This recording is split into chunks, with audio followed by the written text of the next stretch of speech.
Hello everyone. In this video we will be seeing the conditions for a profitable price discrimination. It is known that a monopolist may be able to charge discriminating prices, but it does not necessarily mean that it will always be profitable to him. It is only when elasticity of demand in one market is different from the elasticity of demand in other market that the monopolist will be able to find a policy of price discrimination profitable. So, the first condition in order to have a profitable price discrimination is that the monopolist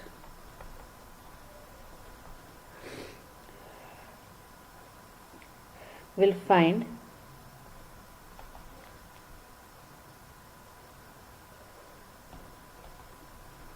the price discrimination profitable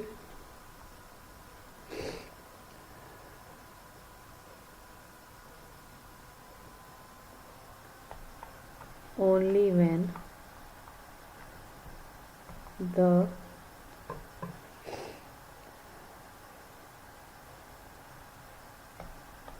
elasticity of demand in one market is different from that in the other market.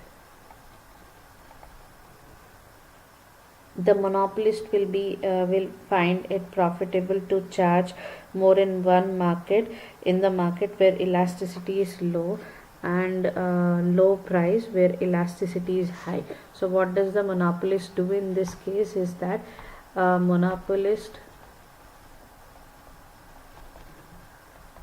charges high price from the market where elasticity is low, and he charges low price where elasticity is high. Professor Robinson says that the sub-markets will be arranged in ascending order of their elasticities, the higher price being charged in the least elastic market and the lowest price in the most elastic market. In this manner, what happens is that the monopolist is able to determine as to where what price has to be charged, or in which market what should be the price which should be charged. So now we would be seeing as to when price discrimination is justifiable. When price discrimination is profitable and is justified. So the first thing, or the first area, or the first condition wherein the price discrimination would be profitable as well as it is justified is when it is profitable for a monopolist when he is charging relatively high price for products having inelastic demand and lower price for those having elastic demand. So high price and low price. High price would be charged for the products which are inelastic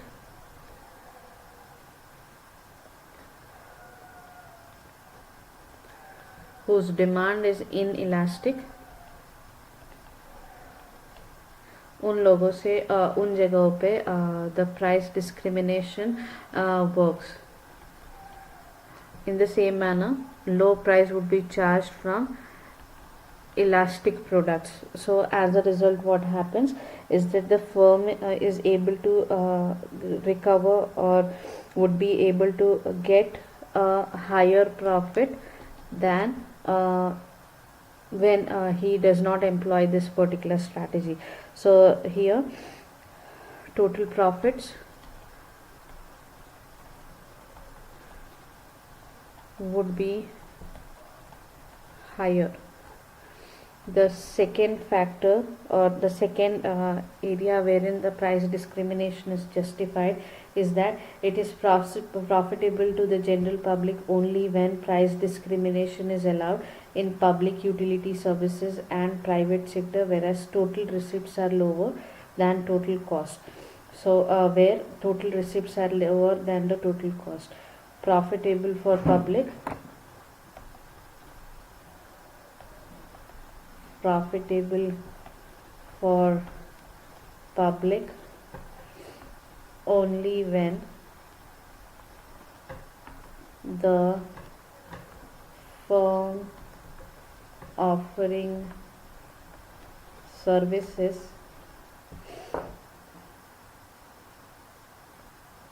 have a lower revenue than its costs. Then overall benefit would be given to the organization and to the economy as a whole. For example, railways, telephones, newspapers, electricity houses, all of them charge a lower rate from the economically weaker section of the society, as they don't get certain products. So what they do is that they try to lower down the prices. In such cases, from the point of view of their survival or growth or social welfare, price discrimination is justified in this case. So price discrimination is justified in case if a particular entity is facing is facing a situation wherein the firm which is the services that it is offering is the cost of it is higher as compared to the revenue which is generated from it. Then the third condition or condition which justifies the monopolists activity is that activities of price discrimination is that it is profitable when country's welfare requires price discrimination. So when welfare of the country is being seen, then price discrimination is very essential. For example, the ones who are poor and needy might be having an expectation of paying lower fees or lower charges in and due to this what happens, the higher fees and higher charges would be taken from the people who can afford it.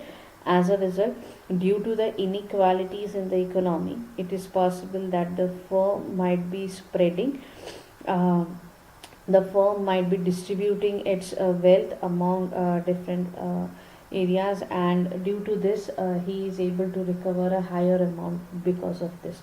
So the third factor or the third reason which justifies it is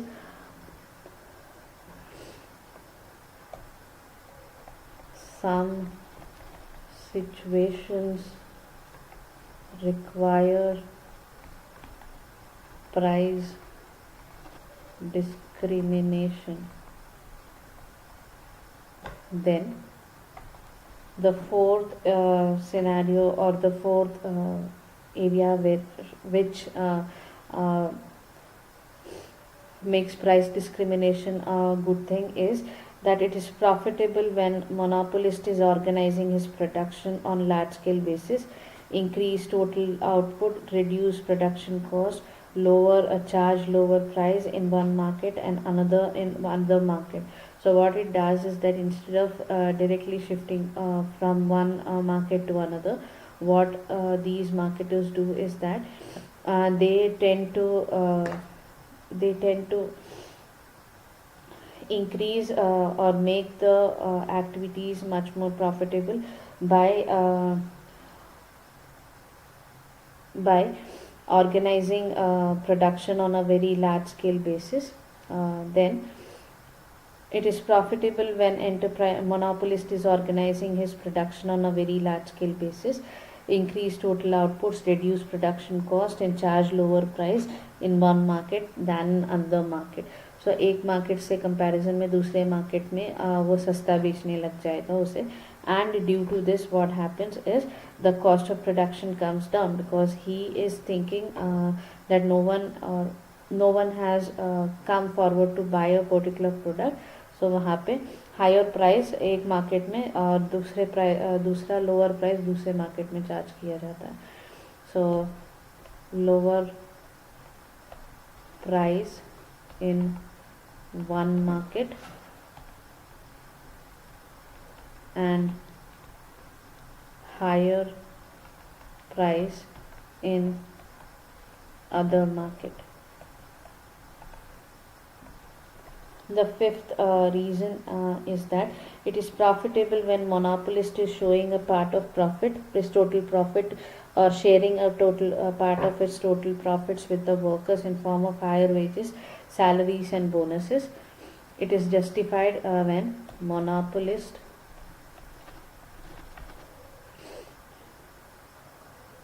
shares the profit with workers in form of higher wages, salaries and bonuses. Higher wages, salaries and bonus. The sixth reason as to why price discrimination is justified is because it is profitable to the entire society when price discrimination leads to fuller utilization of assets or natural resources, higher output, higher income, higher employment would be there for the general public. So price discrimination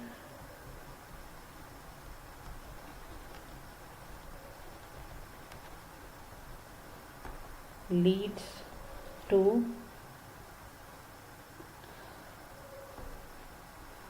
fuller utilization of resources को fully utilize करते हुए अगर आप बढ़ते हो, then it is price discrimination because you are concerned with the profits of the organization and you are trying to maximize the profits.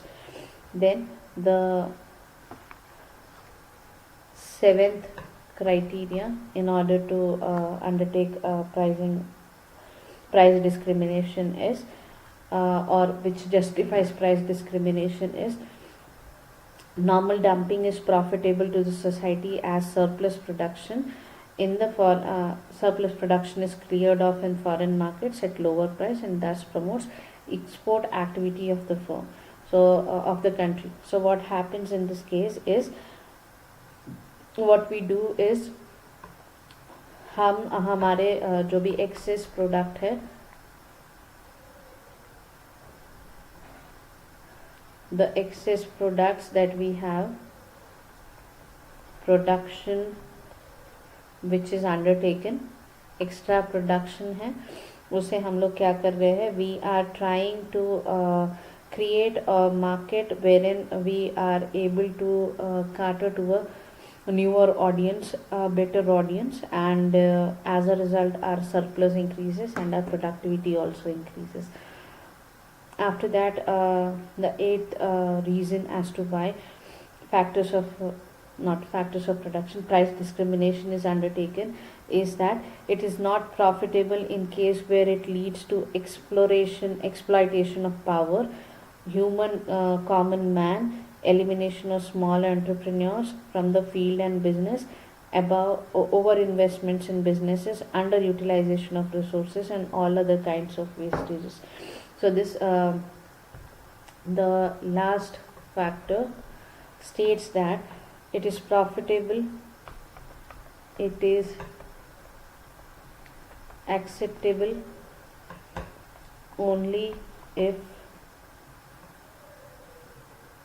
it leads to the non exploitation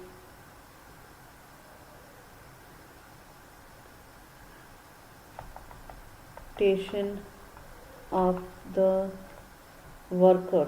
workers का exploitation prevent कर सके, इसीलिए ये वाली activity price discrimination की जाती है.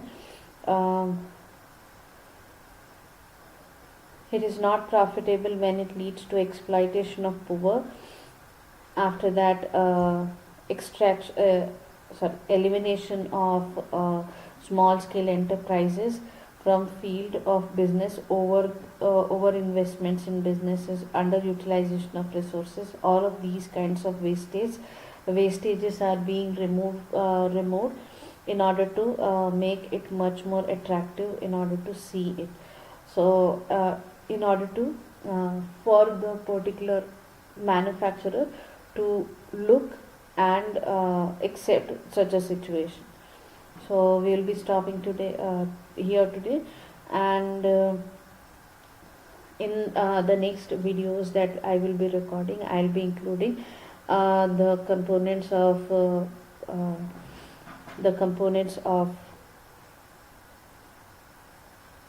the competition, which is known as monopolist competition, and we would be talking about the oligopoly type of market. Thank you.